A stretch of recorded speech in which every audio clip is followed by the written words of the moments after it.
Go on, Alfie. 14 min 5k, yeah? Go on. So before we get into the race vlog, I did want to give some insight into my training before this race and the training block as a whole over the last few months. And in fact, my next video coming out will be a full in-depth overview of that training block in terms of why I've been choosing to do certain training methods, how the training's gone, what's not worked very well, what's worked really well, and kind of go into basically every single question you might have around my training and hopefully give a full insight into how I train and why, and maybe the results of that training. So this race was the Sheffield 10K, which was on a Sunday. In terms of how I prepared for this race and what I knew beforehand in terms of what I was going to do in my training, I knew that this was going to be a hilly race. I didn't know what the competition was going to be like. In my head, I kind of thought that I would be a clear favourite in terms of winning. I just didn't know if or who I'd be challenged by. So my plan was to go into this race relatively fresh, but not completely fresh, and that was kind of dictated through how much I tapered. A big thing I did struggle with last season was the inconsistency of how I felt during the taper. I'm not sure if my body kind of goes into survival mode where I've really struggled with feeling good before races. So I wanted to try and maybe taper less, obviously because it wasn't an A-goal race and also because it wasn't a race where I didn't think I'd be tested as much, but also to see how I'd feel with less of a taper. In terms of the training, the week before, the race was on Sunday the 28th of September. So the Monday the 22nd of September, I did a double 12k run, a 12k easy in the morning and then 12k heated at night. So training in the core heat suit and a lot of layers. I don't recommend that, it's absolutely brutal. Obviously, there's a lot of science about fitness gain and what it does in terms of heat preparation for hot races, but also fitness in cold races as well. Tuesday was a double threshold day. In the morning, I did 6 times 2k with some jogs and then some strides at the end of that on the treadmill. The average pace, including the jogs, was 3:22 per kilometre. And in the evening, I did 6 by a mile with 400 metres jog and then 4 by 1k. I did put on the Puma Fast Off Freeze to kind of pick up the paces a bit in those last 4 by 1k. Before that, the 1600s were about 302 per kilometre and the Ks were 301, 256, 256 and 251. The next day was just a 20k easy run. It was meant to be double, but I left it a bit too late. I was just an idiot basically. So Wednesday was a 20k easy run and then I did gym. And then Thursday was another session. In the morning I did do 10k easy and then in the afternoon I did 8k progressive tempo in the Asics Mega Blasts, another non-plated shoe. And then I did 3 sets of 600, 500, 400, 300, 200. With 2 minutes down to 60 seconds recovery and a bigger rest between sets. The faster reps felt shocking. It was the first time I ran quicker than threshold this block, unless it was like a stride. So I knew it was going to feel shocking and it was definitely what I needed before the race in terms of getting the movements of running faster in. So I averaged probably, I think I did 3:14 for the progressive 8k and then I believe it was probably around 2:45 per kilometre average for the rest of the session. But that was way too hard for that kind of pace. On Friday, I did 12k heated, and then Saturday I did 12k with some drills and strides in it, kind of testing out which race shoe I was going to go for. I did decide on the Puma Fast Off Free. And then Sunday, 6 o'clock in the morning, I did a 2k shakeout. I always do a shakeout before the race. So another 10k race. The last 3 road races I've done have all been like UK 10k races. So the Manchester 10k, the London 10k, and now the Sheffield 10k. This will definitely be the slowest and the most low-key of the 3. Slowest because the course is basically gradually uphill, up a really steep hill, down a really steep hill, and then gradually downhill all the way back with a few different hills in between. And it'll probably be the most low-key purely because it's Sheffield in September, so it's not quite a spring or summer race, so it's definitely not as nice, and Sheffield obviously isn't as big as Manchester or London, so it'll be quite a good one to kind of test where I'm at. The reason I like to do races in a build up to another race is to kind of make sure you tick all the boxes of getting ready for a race, waking up at the right time, having the right nutrition, and seeing if there's any current areas of weakness, which I will explain, I think, after the video or after my race in detail about why I choose to race, why I chose this race, and what I'm looking for to try and make sure that I'm ready to go in a proper race, which is the Valencia Half Marathon in 4 weeks time today on the 25th of October. And it's also to test things out and just not forget things. For example, we'll just stop for Tesco's because I forgot to pack a banana for the race, so I need to go and get one of them. So banana secured. I don't know why I've started filming to actually do this straight away, because I have like a very set routine and it's currently the time to eat the banana, so I might have to put the camera down a second. So just finished the banana, about 5 minutes away from trying to park, but because it is a city race and we're trying to park in the city centre, I'm not sure where that's going to go. So worst comes, like if the worst case scenario happens, I'll just have to get dropped off and you're going to have to find a space or go home. But yeah, the goal for this race is to kind of obviously get a race intensity in, but because of the course, and I don't think there'll be much competition in terms of fast people at the front, which hopefully I'm wrong, and if the results come out after this and the title isn't I won the Sheffield 10k or whatever it'll be, obviously I was wrong, but I'd actually probably rather that. Like if there's a reason for me to lose today, it's the best time to not win a race, because it'll tell me things that I need to work on at the very least, or I'll just, I don't know, there's other scenarios where I guess I could have dropped out because of injury, which would be terrible, but almost certain if I do lose, it'll be because I just wasn't fast enough, and that means I can work on weaknesses, which is also a great thing before the season, because that means I can focus on the things I need to work on in training, and maybe switch training around a bit, because obviously when you come out of base period, or when you're just base training, you feel sluggish all the time, and it's almost, you forget how to run fast, so it's important to kind of tick the box again and get running faster again, which is the goal today. In terms of the race itself, I'm going to tempo the first 5k hopefully, unless there's someone in front who's racing hard, and that's just because it's all the way uphill. So even though it'll be tempo effort, certain points will probably spike my heart rate, and actually just before the 5k marker is when the massive hill is, so I'll probably get to the 5k mark and be quite tired at the time, but my goal is to basically run 5k tempo and then 5k as hard as possible, which I'm saying that now, and I'm not going to edit this out. I want to see a new max heart rate on my watch data afterwards, and the reason I'm going to leave that in regardless is because I have a tendency to not have the motivation to push that hard in races. So I definitely want to do that. The chances of me doing that are probably pretty slim, even though I do want to do it and I'm saying it. So I want to hold myself accountable in this video that I really want to push the second half of this race. I was playing around with like trying to run sub 14 for the 5k, but there is still a few hills on the way back as well. So I don't think that's going to happen, but we'll try and see how fast I can go essentially. Other than that, I'm just going to go through the motions, get warmed up, get used to, you know, using pre-race toilets, which is never ideal. I've packed some toilet roll in my pocket just in case. That's a pro tip for road racers especially. Portaloos are the worst thing ever. Most of the time they don't have any toilet roll, so pack toilet roll. Other than that, I think I'm prepared for all situations.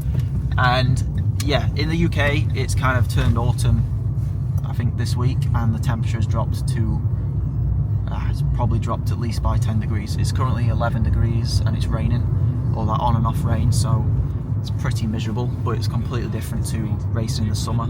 And someone with asthma, when the temperature drops for the first few weeks, it's kind of quite hard to breathe. So again, racing that sort of conditions is helpful to try and see where I'm at in terms of that as well.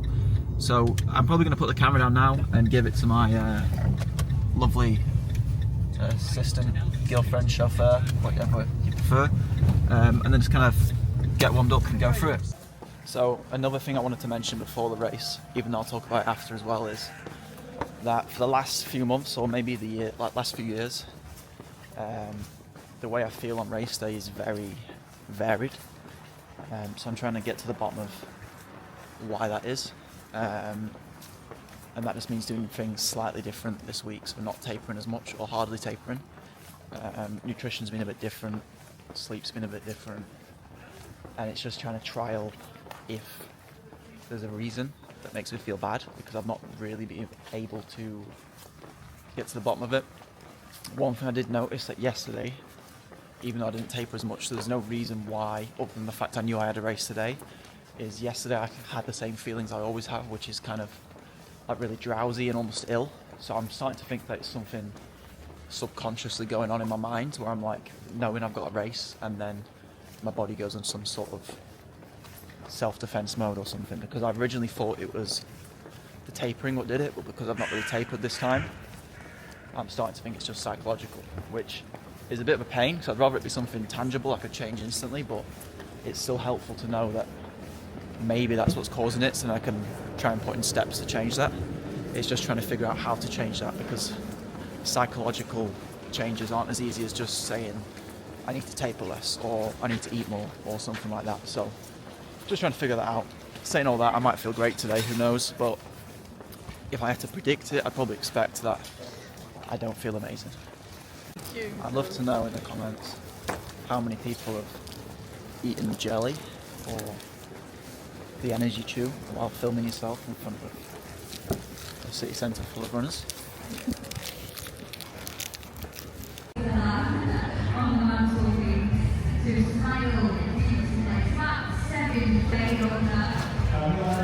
gonna get my excuses in early. My legs feel terrible. Terrible. Feels like I've done like a massive gym session.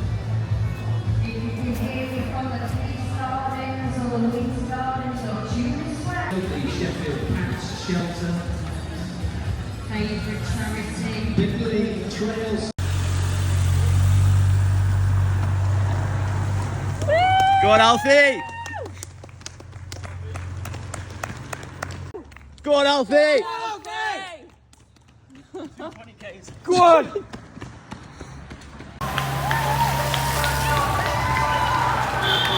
Go on, Alfie. 14-min 5k, yeah? Go on.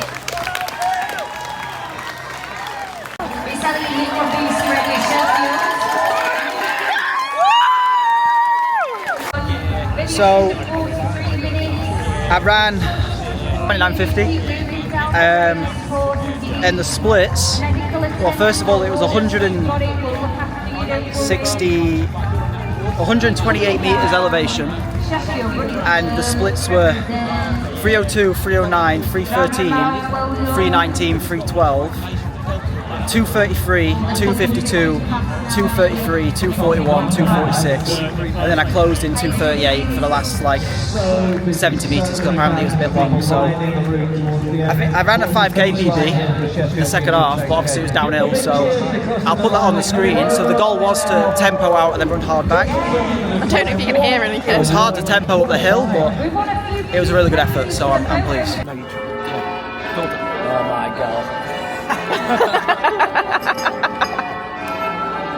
That's quality time. So, do I need to shout? I'll just wait till I'll wait.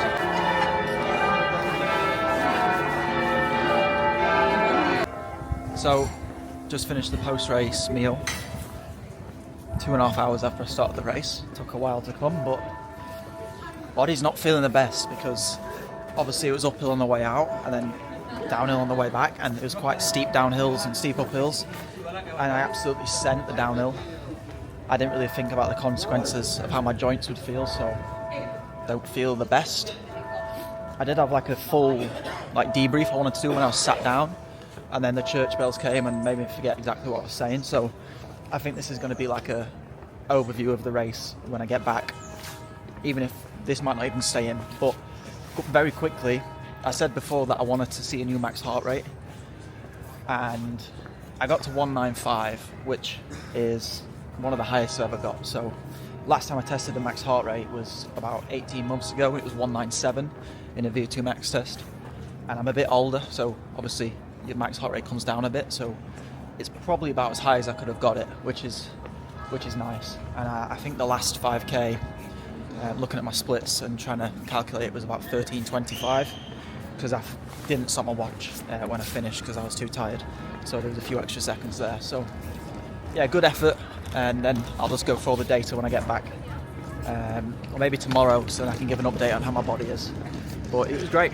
I'm just gonna try and stay moving a bit today so I don't stiffen up too much, and then just look forward to the next one, get back into training, and then train hard until Valencia Half Marathon in 4 weeks' time today. So in terms of the race, I did start feeling really chill. No one went with me from the start, which was quite disappointing because I kind of wanted someone to at least run with, but it didn't happen that way, unfortunately. So I just set off and knew straight away that it was going to be a solo run. So the first 1k was probably slightly downhill, and then 1k to 4k was a gradual uphill, where my only goal was to keep my heart rate under like LT2 effort or tempo effort. Obviously with the gradual incline, it's kind of hard to control the heart rate because you don't really know how much a hill is going to change the effort as you carry on going up it. I was about 100 meters in front of the pack in second through to about 10th. I think there was about a group of 8 runners running together. In terms of that heart rate, I haven't felt that easy at that heart rate for a long time.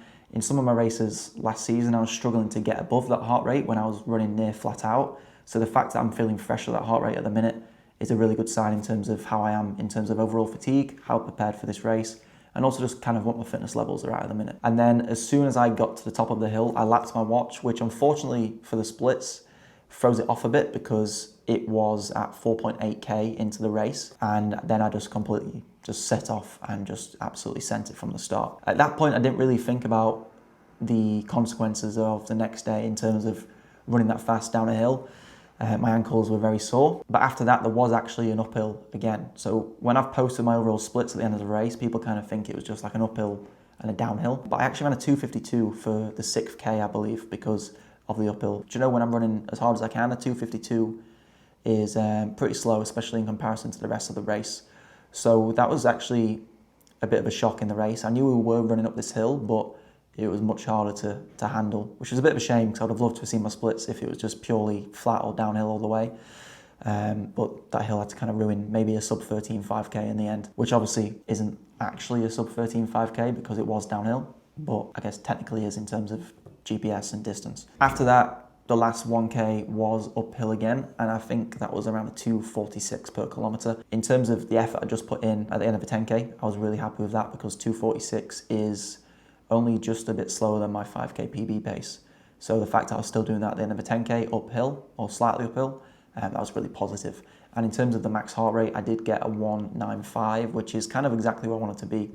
I'd have loved to be able to see like 196, 197, 198, but 195 in terms of like a solo race is probably about as good as I'll get unless I have someone else pushing me along. So I was very happy with that as well. So in terms of the actual stats of the race, the average effort pace was 2:52 compared to the average pace of 2:58. That obviously takes into account the hills. My best kilometre was a 2:32 and my average heart rate was 182, which is pretty much identical to the heart rate I did in the London 10k and also identical to my half marathon heart rate. So in terms of an effort, I'm actually really pleased with that because obviously the first half was a bit of a lower heart rate. So it's kind of good to know that I can hit those heart rates and still feel pretty good for most of the race. Elevation gain was 128 meters and it had a training load of 143. My max cadence was 218 with an average of 193, and my stride length, as you can probably see in terms of like the effort change in the different hills, it was an average of 174 centimeters. I have no concept of if that's short or long. I need to go back and I'll do a comparison of some previous races, but again, because of the hills, it does change that quite a lot. So in terms of the overall splits, it was 302, 309, 313, 319, and then 312. That 312 was 880 meters, so it was actually a 340 per kilometer pace, but I split my watch early. And then a 233, 252, 233, 241, and then 246. And then the final kind of 170 meters was 26.89 seconds.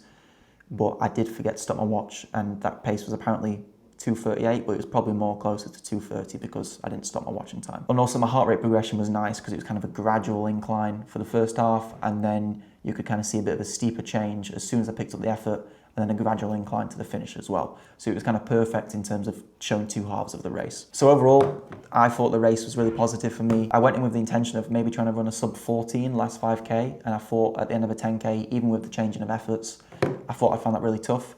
So the fact I probably ran, well, officially a 13:25, I think there was a 13:15 split in there. It's just with how I split my watch, it kind of wasn't shown.